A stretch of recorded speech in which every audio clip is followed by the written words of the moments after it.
Il y a, je me retourne pour regarder, peut-être 2-3 000 personnes qui sont réunies en ce moment, et c'est comme ça depuis 8 jours, place de la République. Donc, qui veut m'expliquer ce qui se passe? Comment, Irma, comment les gens se rassemblent? Qu'est-ce qu'ils font? De quoi ils discutent?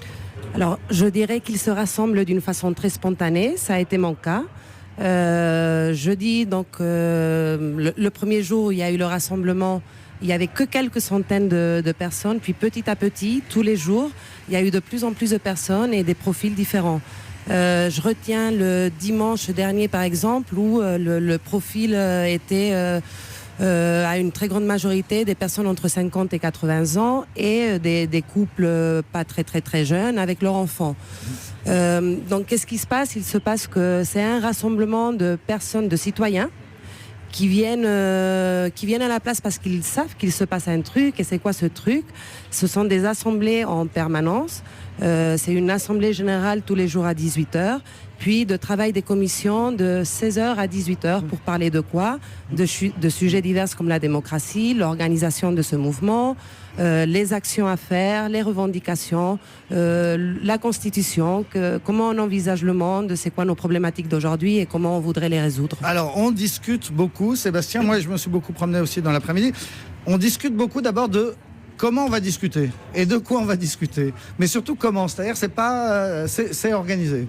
Alors effectivement, il y a en général 3 thèmes qui reviennent souvent. Le premier, c'est on décrit la société telle qu'elle est actuellement. Il y a beaucoup de revendications qui sont mises en place.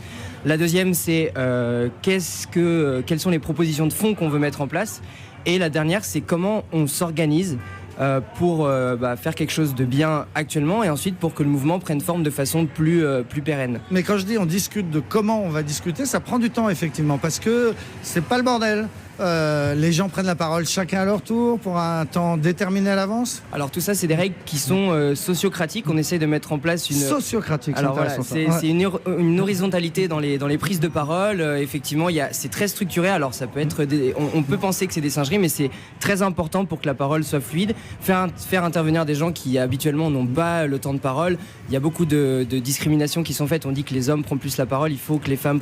Donc il y a beaucoup de choses qui sont mises en place pour que tout le monde puisse participer de façon démocratique. Alors justement, ici aussi, les femmes vont prendre la parole. Julie, donc vous venez de Rennes, ça fait donc maintenant le deuxième soir. Je ne sais pas si vous êtes vous-même sociocratique, mais moi, ce qui m'a frappé, c'est que les gens sont studieux, quoi. C'est sérieux, ils ne sont pas là pour rigoler. Ils prennent des notes, ils s'écoutent les uns les autres.